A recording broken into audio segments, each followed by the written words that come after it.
Hey everybody, Pastor Jeremy back here with your daily faith moment for the day. As we continue our time in Proverbs, I just want to bring up something that I think is really important in terms of the way that Proverbs functions and the way that it asks us to engage with the text. One of the things that I love about Proverbs is that in the way that it's spoken, it's really inviting us to become a student of the wisdom of which that book possesses, and really to become a student at the feet of God. Part of the center core of the Proverbs is this idea of fearing the Lord and learning the wisdom of the Lord through that fear. Fear certainly plays out in a number of ways, and while I don't think this necessarily means to be terrorized of God, although God does certainly possess a great deal more power than we do. But I think really it's the idea of understanding oneself up and against God, that we are limited, that we don't have full understanding, that we truly are not the bearer or the carrier of wisdom like God is. This center of life that comes from the existence of God, that sources and sustains all things. And that when we come up and against that, we understand that there's really only one rightful pose in that place, and that is to place ourselves at the feet of God and to learn God's ways. This really ties into something that's very core to the Lutheran faith, which is that idea of the theology of the cross. The theology of the cross really tells us that we should start in the realities of Jesus' death and resurrection. That part of what defines and guides all of our theological thinking and action is the activity that's happened in the sacrifice of Jesus Christ. What is it that Jesus came to die for, and how does that change our perspective, our thinking, and our very understanding of self? We don't start in our own understandings. We don't start in what's good for us. We don't start in what glorifies our desires or our passions. We start in what is glorified through Jesus Christ.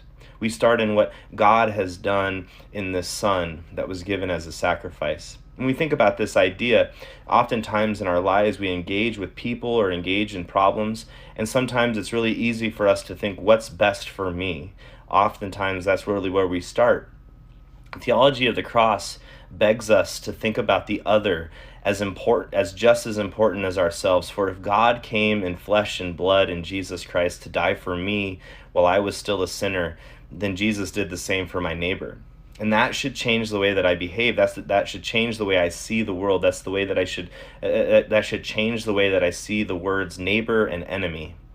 Because if Jesus came in love for the world, then my ability or my activity with the world needs to change as well.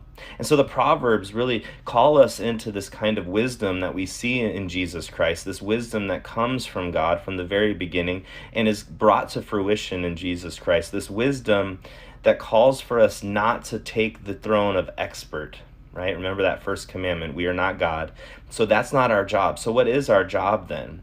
And if you notice the first chapter of Proverbs and the way the language works, it really shows us what our job is. And this is what the first chapter of Proverbs, verses 1 through 7 says. The Proverbs of Solomon, son of David, king of Israel. For learning about wisdom and instruction, for understanding words of insight, for gaining instruction in wise dealing, righteousness, justice, and equity, to teach shrewdness to the simple, knowledge and prudence to the young.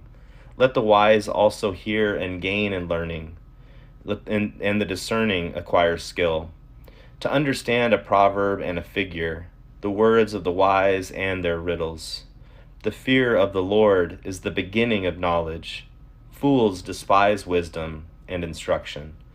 So God's really calling us to become part of the wisdom that God has given us, to become learned in God's ways, not in our own. And so Proverbs really positions us as a student, as a pupil of God, learning, and this learning is an invitation into this deeper wisdom, these deeper ways of God, this Spirit of God that is alive with us. That idea that God's with us in every room, in every second, in every place of our life, and how we treat one another demonstrates and shows the heart of God. And so we have to ask ourselves, what is it that I'm showing? And what is it that I'm learning to show? What is it that I'm learning to do? And how is it that I'm learning to align my life? these words from Proverbs are a great place to start. And if you haven't had a chance to read through these, I suggest that you do, for they have really great wisdom for us still. This idea that so much of what's been going on throughout all of time with our ancestors, our ancient ancestors, what God has been doing for a very long time is still with us. So let us gather at the foot of the cross. Let us gather at the foot of God to learn, to be students, to be changed. May God bless you and keep you today on your path and journey. Amen.